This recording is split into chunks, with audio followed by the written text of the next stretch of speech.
Download केलं नसेल तर ते एक नक्की करा. MPSC tricks bye Ajay Kumar या नावानं अँड्रॉइड ॲप आहे. गुगल प्ले स्टोअरवर जाऊन तुम्ही ते ॲप्लिकेशन डाउनलोड करू शकता. या ॲप्लिकेशनवर गेल्यावर तुम्हाला जो स्टोअर सेक्शन आहे या स्टोअर सेक्शनमध्ये गेल्यानंतर वेगवेगळे कोर्सेस खूप कमी किमतीमध्ये पाहायला मिळतात. जसं काही सॅम्पल कोर्स मी तुम्हाला इथं दिले आहेत. जसं डाउनलोड करण्यासाठी लिंक डिस्क्रिप्शन बॉक्समध्ये देतोय, ते लिंकवर जाऊन सुद्धा तुम्ही ते ॲप्लिकेशन डाउनलोड करू शकता. ठीक आहे. पहिला प्रश्न आहे तो म्हणजे लिंग असमानता निर्देशांक. त्याला म्हटलं जातं जेंडर इनइक्वेलिटी इंडेक्स कोणत्या अहवालामध्ये सर्वप्रथम मांडण्यात आला, जाहीर करण्यात आला? मानवी विकास अहवाल 1990चा, 95चा, 97चा की 2010? ओके. ह्युमन पॉवर्टी इंडेक्स, मानवी दारिद्र्य निर्देशांक जेव्हा म्हणतो आपण ह्युमन पॉवर्टी इंडेक्स, हा कोणत्या निर्देशांकात किंवा कोणत्या अहवालामध्ये मांडण्यात आला? ह्युमन पॉवर्टी इंडेक्स कोणत्या अहवालामध्ये असं म्हटल्यानंतर तुमचं 1997 उत्तर असणार आहे. जेंडर इनइक्वेलिटी म्हटल्यानंतर उत्तर असणार आहे 2010. उत्तर काय असणार आहे? 2010. 1995 मध्ये दोन निर्देशांक मांडण्यात आले होते या अहवालामध्ये. एक होता gender related development index, gender related development index, आणि दुसरा होता तो म्हणजे gender empowerment measure, gender empowerment measure. आणि या दोन निर्देशांकाच्या जागी 2010 मध्ये जो निर्देशांक आला त्याला म्हटलं जातं gender inequality index, inequality index. मुद्दा लक्षात आला का? जेव्हा तुम्हाला विचारलं जाईल जेंडर इनइक्वेलिटी इंडेक्स केव्हा जाहीर करण्यात आला, तुमचं उत्तर असेल मानवी विकास अहवाल 2010. मग हा 2010चा जो जेंडर इनइक्वेलिटी इंडेक्स आहे, ह्या अगोदर कोणत्या दोन निर्देशांक होते? एक होता जेंडर रिलेटेड डेव्हलपमेंट इंडेक्स, दुसरा होता जेंडर इम्पॉवरमेंट मेजर. हे सुरू करण्यात आले होते 1995ला आणि त्याच्या जागी हा आला. ह्युमन पॉवर्टी इंडेक्स कोणत्या निर्देशांकात म्हटलं? उत्तर असणार आहे 1997. क्लिअर? पुढील प्रश्न आहे, खालीलपैकी कोणी पॉवर्टी इन इंडिया हा ग्रंथ 1971 मध्ये प्रकाशित केला? PD ओझा कार्यगट, दांडेकर व रथ, BS मिन्नास, PK बर्धन अशा नावं दिलेले. ठीक आहे. पॉवर्टी इन इंडिया हा ग्रंथ दांडेकर व रथ. उत्तर काय असणार आहे? दांडेकर व रथ. महत्वाचं. पुढील प्रश्न आहे, मूलभूत कर्तव्याच्या बाबतीमध्ये खालील विधानामध्ये कोणतं विधान बरोबर नाही ते ओळखा. ठीक आहे. पहिलं विधान बघा, त्यांचा समावेश 42व्या घटना दुरुस्तीने राज्यघटनेत करण्यात आला. विधान बरोबर आहे. त्यांचा समावेश राज्यघटनेतल्या विभाग म्हणजे भाग क्रमांक 4A या नव्या विभागात करण्यात आला. बरोबर आहे.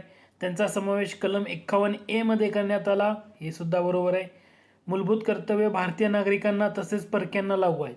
भारतीय नागरिकांना लागू आहेत पण परक्यांना नाही, त्याच्यामुळे हे विधान तुम्ही चुकीचं होतंय. या ठिकाणी कोणतं बरोबर नाही, चुकीचं कोणतं आहे? पर्याय क्रमांक 3. लक्षात ठेवा, मूलभूत कर्तव्य. ओके, महत्वाचा घटक. त्यानंतर सिंपलचाच प्रश्न आहे, दारिद्र्याची बहुआयामी संकल्पना कोणत्या समितीने परिचित केली? बहुआयामी संकल्पना. ठीक आहे. दांडेकर व रथ याने पॉवर्टी इन इंडिया हा ग्रंथ होता, त्यामुळे येत नाही. अहवालिया नियोजन आयोग आणि तेंडुलकर समिती. तर दारिद्र्याच्या बाबतीतली महत्वाची समिती म्हणजे तेंडुलकर समिती. हे इथं करेक्ट आन्सर असणार आहे. पुढचा प्रश्न आहे, वित्त आयोगासंदर्भात खालील कोणत्या विधानातून कोणतं विधान बरोबर आहे ते ओळखा म्हटले. भारतीय राज्यघटनेचे अनुच्छेद 280 हे वित्त आयोगास निम न्यायालयीन दर्जा प्रदान करतं. वित्त आयोगाच्या बाबतीमध्ये 280 कलम पहिलं विधान बरोबर आहे. ठीक आहे. इथं पहिलं बरोबर आहे, याचा अर्थ तिसरं विधान आणि चौथं विधान तुम्ही इलिमिनेट करू शकता. आयोगाच्या सदस्यांची नेमणूक पंतप्रधानाच्या नेतृत्वाखालील मंत्रिमंडळाद्वारे केली जाते. आता वित्त आयोगाची स्थापना कोण करतं? राष्ट्रपती करतं. राष्ट्रपती दर 5 वर्षांनी किंवा आवश्यकता वाटेल तेव्हा वित्त आयोगाची स्थापना करतील असं आर्टिकल 280 मध्ये सांगितलंय. याचा अर्थ हे पंतप्रधानाच्या नेतृत्वाखाली मंत्रिमंडळ जे म्हटले, त्यामुळे 2 नंबर विधान चुकीचं आहे. जर 2 नंबर चुकीचं आहे म्हणजे हा ऑप्शन तुम्ही इलिमिनेट करू शकता, म्हणजे पर्याय क्रमांक 2 हे तुमचं डेफिनेटली करेक्ट आन्सर असेल. मग आता हे पर्याय क्रमांक 2 मध्ये बाकी इतर विधानं का चुकीचे तेही बघूया. आयोगाचे सदस्य पुनर्नेमणुकीसाठी पात्र असतात. बरोबर आहे. यात एक अध्यक्ष, वित्त आयोगामध्ये एक अध्यक्ष आणि अन्य 2 सदस्य असतात. हे चुकीचं आहे. एक अध्यक्ष तर असतोच पण इतर 4 सदस्य असतात, 2 नाही. इथं 2 दिल्यामुळे हेही विधान चुकीचं ठरते. लक्षात घ्या, अन्य किती सदस्य असतात? 4 सदस्य असतात. म्हणजे भारतीय राज्यघटनेचं कलम 280 वित्त आयोगाची स्थापना राष्ट्रपती दर 5 वर्षांनी आणि आवश्यकता वाटेल तेव्हा राष्ट्रपती करतील असं म्हटले. वित्त आयोगामध्ये एक अध्यक्ष आणि 4 सदस्य असतात. सदस्यांच्या पात्रतेचे निकष ठरवण्याचा अधिकार कोणाला असतो? राष्ट्रपतींना असतो की संसदेला असतो? समजा प्रश्न असा विचारला, वित्त आयोगाच्या सदस्यांच्या पात्रतेचा निकष ठरवण्याचा अधिकार राष्ट्रपतीला असतो की संसदेला असतो? तुमचं उत्तर असलं पाहिजे संसदेला असतो. लक्षात आहे का? सदस्यांच्या पात्रतेचे निकष ठरवण्याचा अधिकार हा संसदेला असतो. अगोदरच्या एका प्रश्नामध्ये आपण याचं उत्तर बघितले, पण तुम्हाला प्रश्न फिरवून विचारलाय. खालील विधानातून योग्य विधान ओळखा. मानवी दारिद्र्य निर्देशांक ह्युमन पॉवर्टी इंडेक्स हा मानव विकास अहवाल 1995 मध्ये पहिल्यांदा जाहीर करण्यात आला. मी काय सांगितलं होतं? 1997 मध्ये ह्युमन पॉवर्टी इंडेक्स किंवा मानवी दारिद्र्य निर्देशांक जाहीर करण्यात आला. 95 म्हणल्यामुळे चुकीचं आहे. 95 मध्ये कोणते निर्देशांक जाहीर करण्यात आले? एक होता जेंडर रिलेटेड डेव्हलपमेंट इंडेक्स आणि दुसरा होता जेंडर इम्पॉवरमेंट मेजर. आणि या दोन्ही निर्देशांकाच्या जागी 2010 मध्ये जो निर्देशांक आला त्याला म्हटलं जातं gender inequality index. Gender inequality index. पण 2010 मध्ये MPI पण आला, मल्टी डायमेन्शनल पॉवर्टी इंडेक्स. बहुआयामी दारिद्र्य निर्देशांक हा मानव विकास अहवाल 2010 मध्ये जाहीर केला, हे बरोबर आहे. म्हणजे तुम्हाला दारिद्र्याच्या बाबतीमध्ये जे निर्देशांक होते ते लक्षात घ्या. पहिला मुद्दा येतो 1997. 1997 मध्ये HPI जाहीर करण्यात आला. HPI म्हणजे हा ह्युमन पॉवर्टी इंडेक्स. आणि ह्या ह्युमन पॉवर्टी इंडेक्सला 1997 मध्ये जो जाहीर केला त्याच्या जागी 2010 मध्ये जो आला त्याला म्हटलं जातं MPI, multi dimensional poverty index. म्हणजे बहुआयामी दारिद्र्य निर्देशांक. ओके, हे जो आहे तर हा 2010 मध्ये आला. म्हणजे ह्याची एक तुम्हाला त्याचं वंशवळ म्हणतो ना, किंवा ह्याचा एक चार्ट हा लक्षात ठेवायचा. आणि दुसरा कोणता? 1995ला GDI आणि GEM होतं. या दोन्हींच्या जागी 2010 मध्ये जेंडर इनइक्वॅलिटी इंडेक्स आला. हे दोन महत्त्वाचे घटक तुम्हाला लक्षात आले पाहिजेत. घटक लक्षात येते का बघा. परत एकदा मी या घटकाला तुम्हाला सांगतो. मुद्दा काय आहे? तुम्हाला जेव्हा दोन निर्देशांकाचे इयर लक्षात ठेवायचे, MPSCने याच्यावर कन्फ्यूज केले. सगळ्यात महत्त्वाचं 1995. 1995च्या अहवालामध्ये दोन निर्देशांक जाहीर करण्यात आले. एक होता GDI, दुसरा होता GEM, gender related development index. GEM म्हणजे काय? Gender empowerment measure. आणि ह्या दोन्ही निर्देशांकाच्या जागी 2010 मध्ये जो निर्देशांक डिक्लेअर केला त्याला जेंडर इनइक्वॅलिटी इंडेक्स म्हणतात. जेंडर इनइक्वॅलिटी इंडेक्स असं म्हणतात. ही एक त्याची वंशवळ.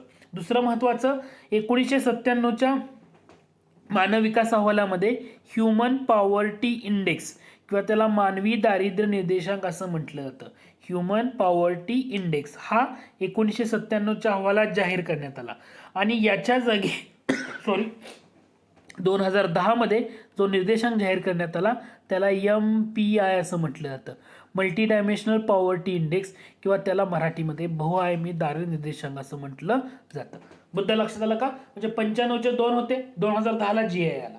तसं 1997चा HPI होता, त्याच्या जागी MPI आला 2010 मध्ये. मग आता तुम्ही थोडंसं विचार करा. या प्रश्नाचं उत्तर बघा. पहिलं चुकीचं आहे, दुसरं बरोबर आहे. फक्त दुसरं विधान बरोबर. हे तुमचं काय असायला पाहिजे? अचूक उत्तर असायला पाहिजे. पुढचा प्रश्न आहे 10 एप्रिल 1947 पर्यंत खालीलपैकी कोणत्या संस्थानिकांचा संविधान सभेत सहभाग नव्हता? तर हे तुम्हाला महत्त्वाची संस्थानं माहीत पाहिजे. जयपूर, जोधपूर, उदयपूर, बिकानेर, बडोदा, पटियाला, रेवा. याच्यामध्ये तुमचं लक्षात आलं पाहिजे जोधपूर नव्हतं, जयपूर आहे, उदयपूर. जयपूर आणि उदयपूर हे दोनच आहेत तिथले. बिकानेर आहे, बडोदा आहे, पटियाला आहे, रेवा आहे. जोधपूर नाही, याचा अर्थ पर्याय क्रमांक 2 हे तुमचं अचूक उत्तर असायला पाहिजे. लक्षात आहे का? जयपूर, उदयपूर, बिकानेर, बडोदा, पटियाला आणि रेवा. पुढचा प्रश्न आहे कलम 3 नुसार संसदेला कोणते अधिकार देण्यात आलेत? कलम 3 संसदेला कोणते अधिकार देण्यात आलेत? कोणत्या राज्याचा भूप्रदेश वाढवणे किंवा कमी करणे? डेफिनेटली देण्यात आलाय. कोणत्या राज्याच्या सीमा बदलणे? डेफिनेटली आलाय. कोणत्या राज्याचे नाव बदलणे? देण्यात आलाय. कोणत्याही राज्याचा भूप्रदेश दुसऱ्याला देणे हे येणार नाही. याचा अर्थ 4 येणार नाही. इथं 4 आहे, इथं 4 आहे, इथं 4 आहे. पर्याय क्रमांक 1 हे तुमचं अचूक उत्तर असायला पाहिजे. पुढील प्रश्न आहे कलम 3 मधील तरतुदीतील राज्य या शब्दामध्ये केंद्रशासित प्रदेशाचा समावेश कोणत्या घटना दुरुस्ती कायद्यानं झाला? 11वी, 15वी, 13वी की 18वी? हे माहीत असू द्या. राज्य या शब्दामध्ये केंद्रशासित प्रदेशाचा समावेश कलम 3. त्याचं करेक्ट आन्सर येतं 18वी घटना दुरुस्ती 1966. IMP. थोडासा वेगळा प्रश्न आहे म्हणून म्हणतोय IMP. हे लक्षात ठेवा, कदाचित एकदा फॅक्च्युअलमध्ये विचारलं तर तुम्हाला माहीत असायला पाहिजे. पुढचा प्रश्न आहे, फाजल अली आयोगाने मूळ घटनेतील 4 प्रकरणे रद्द करून किती घटक राज्य व केंद्रशासित प्रदेश निर्माण करण्याची शिफारस केली? आता किती घटक राज्य आणि केंद्रशासित प्रदेश निर्माण करण्याची शिफारस केली? तर 14 आणि 6, 16 आणि 7, 16 आणि 3, 16 आणि 14 आणि 3. याचा करेक्ट आन्सर येतं 16 आणि 3. 16 आणि 3. पुढचा प्रश्न आहे, सुरेश तेंडुलकर समितीच्या शिफारशीनुसार 2011-12 मध्ये दारिद्र्य रेषेखालील लोकसंख्या खालीलपैकी कोणत्या राज्यामध्ये सर्वाधिक होती?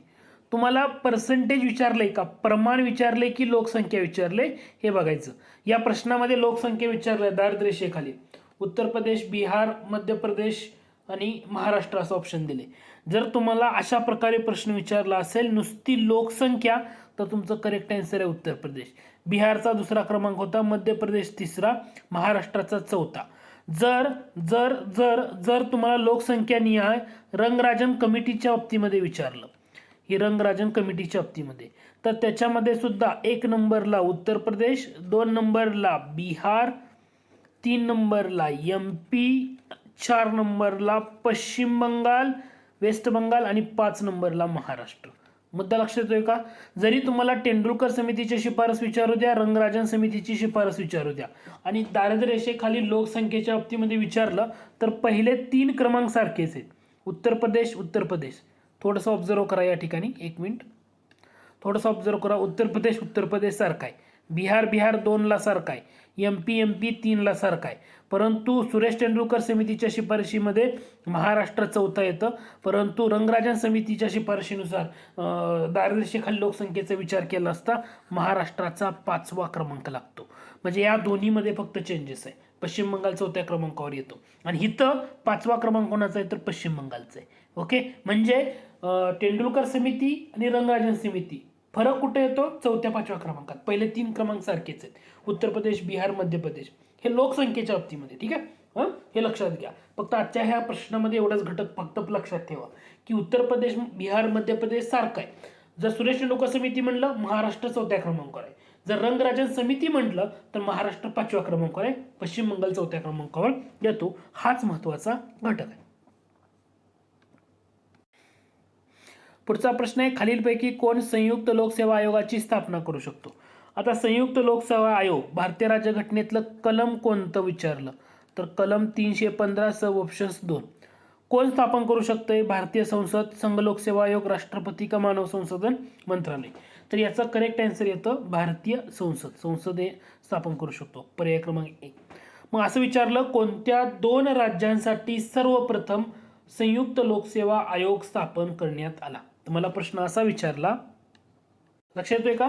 कोणत्या 2 राज्यांसाठी सर्वप्रथम संयुक्त लोकसेवा आयोग स्थापन करण्यात आला?